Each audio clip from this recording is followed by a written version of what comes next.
आपका स्वागत है सुपर 30 क्लासेज में। आज हम लोग पढ़ेंगे फिजिक्स। फिजिक्स में पार्ट 1 में आपका थोड़ा सा बेसिक नॉलेज के लिए हम बता भी दिए थे पार्ट 1 में। आज हम लोग पढ़ेंगे फिजिक्स का पार्ट 2।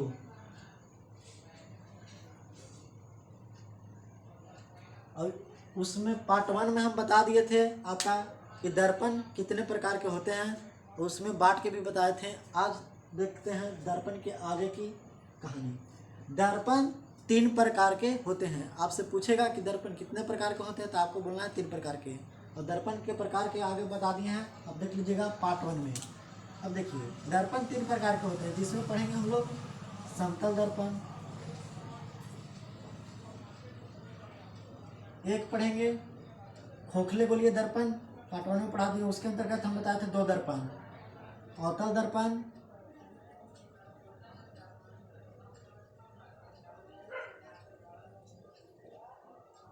और तीसरा उत्तल दर्पण। अब इस तीनों के बारे में थोड़ी थोड़ी हम लोग विशेषता जान लेते हैं कि क्या है। सबसे पहले इसकी परिभाषा से ही शुरुआत करते हैं। देखिए, समतल दर्पण वैसा दर्पण जिसका परावर्तक सतह समतल हो उसे समतल दर्पण कहते हैं। अब बात रहा कि परावर्तक सतह किसे कहते हैं, तो देखिए आपका दर्पण में होगा एक तरफ रजतित अर्थात कलाई किया हुआ रहेगा, और यह कलाई अर्थात यानी कि पेंट किया हुआ रहेगा। अगर पूछेगा आप एग्जाम हॉल में कि किस चीज़ का कलाई किया रहेगा जिससे प्रकाश जितना आएगा उतना रिटर्निंग हो सके, तो आप बताइएगा AgNO3 अर्थात सिल्वर नाइट्रेट के परत से दर्पण को एक तरफ कलाई किया जाता है, और जो दूसरे तरफ होता है उसी को बोलते हैं परावर्तक सतह, अर्थात बिना कलाई किए हुए सतह को परावर्तक सतह कहते हैं। कलाई किए हुए सतह को इस तरफ जो है उसको रजतित सतह या कलाई किया हुआ सतह कहते हैं। अब देखिए इसका देखिए परावर्तक सतह बिल्कुल समतल है, तो इसको बोलेंगे समतल दर्पण, अर्थात वैसा दर्पण जिसका परावर्तक सतह समतल हो उसे समतल दर्पण कहते हैं। दूसरा देखते हैं अवतल दर्पण। आपको बताए थे कि एक लेते हैं खोखले गोलीय, इसको बीचे बीच काट देंगे, इस तरह से इसे काट दिए बीचे बीच। अब देखिए इसको दोनों भाग से पेंट करना है, एक अंदर वाला भाग पेंट करेंगे और एक बाहर वाला। तो हम पहले करते हैं इसका अंदर बाहर वाला पेंट, और इसका कर देते हैं हम अंदर वाला पेंट। सॉरी, अंदर इधर होगा,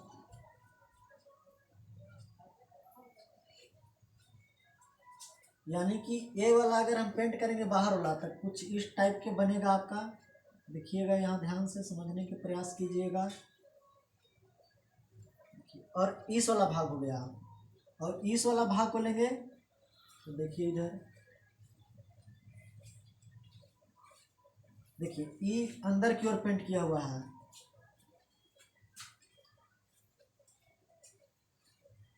अब देखिए इसमें परावर्तक सतह आपका ए वाला होगा,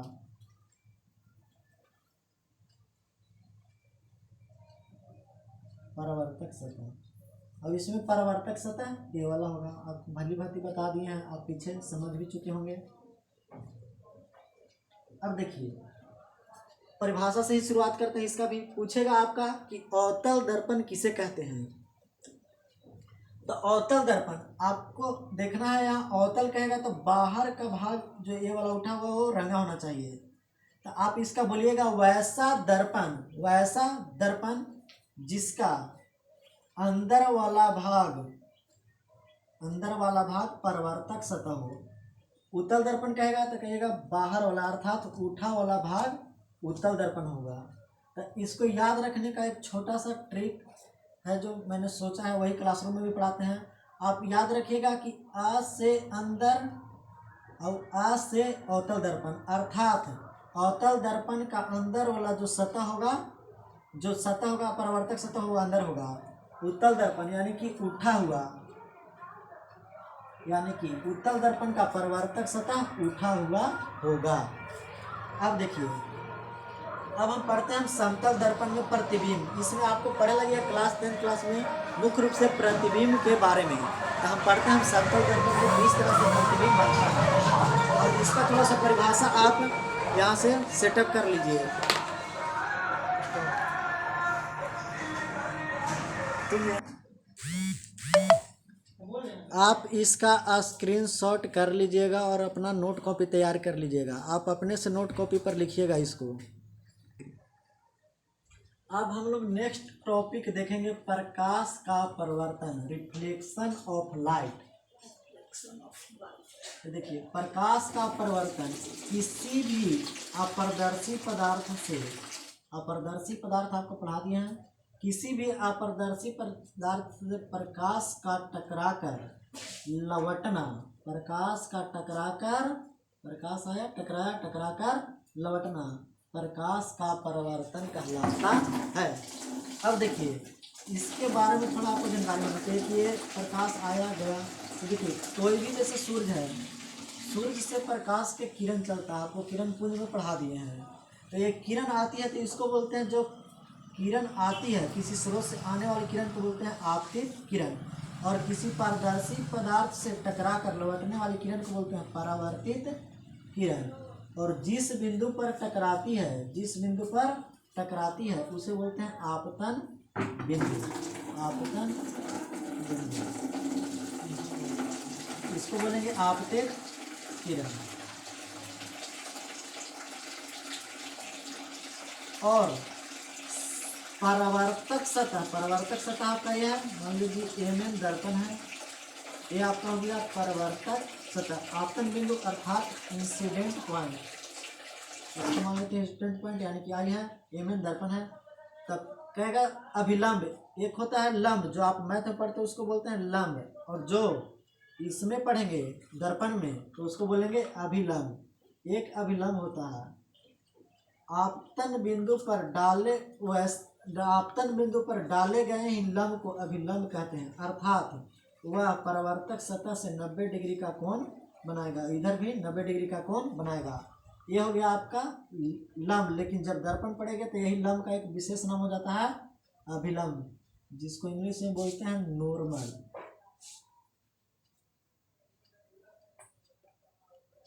ये परावर्तित किरण यानी कि रिफ्लेक्टेड रे,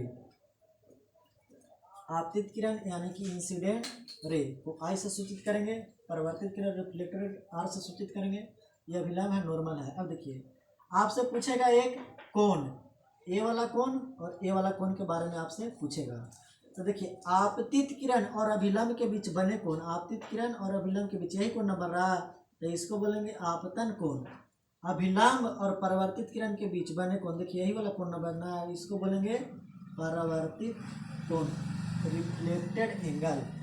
आपसे पूछेगा आपतन कोण किसे कहते हैं, आपतित किरण तथा अभिलंब के बीच बने कोण को आपतित कोण कहते हैं। कहेगा परावर्तित कोण किसे कहते हैं या परावर्तन कोण किसे कहते हैं, तो बोलिएगा परावर्तित किरण तथा अभिलंब के बीच बने कोण को परावर्तन कोण कहते हैं, रिफ्लेक्टेड एंगल। आप इसका स्क्रीनशॉट कर लीजिए।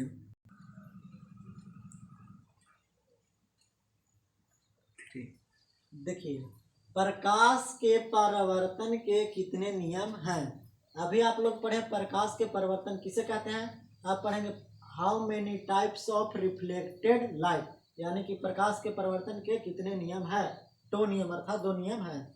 तो देखिए, पहला नियम और दूसरा नियम दोनों को बारी बारी से एकदम भाली भांति अच्छी तरह से समझने के प्रयास कीजिएगा।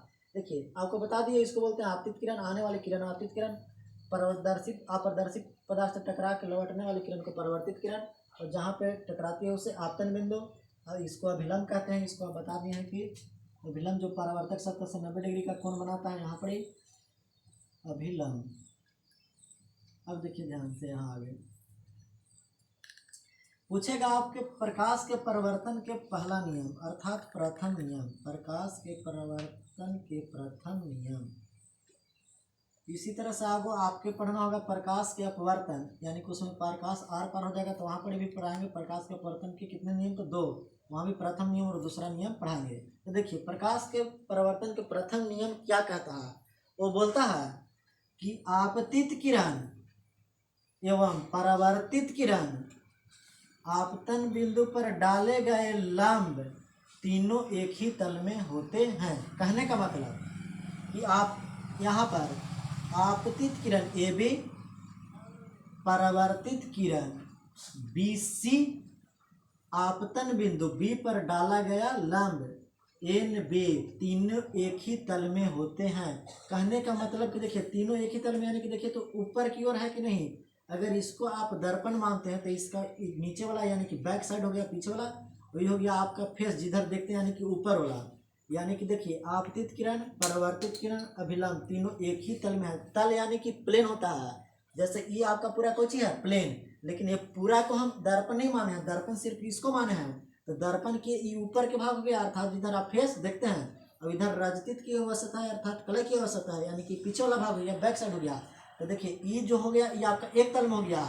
आपतित किरण, परावर्तित किरण एवं आपतन बिंदु पर डाला गया अभिलंब तीनों एक ही तल में होते हैं। ये आपका प्रकाश के परावर्तन का प्रथम नियम है।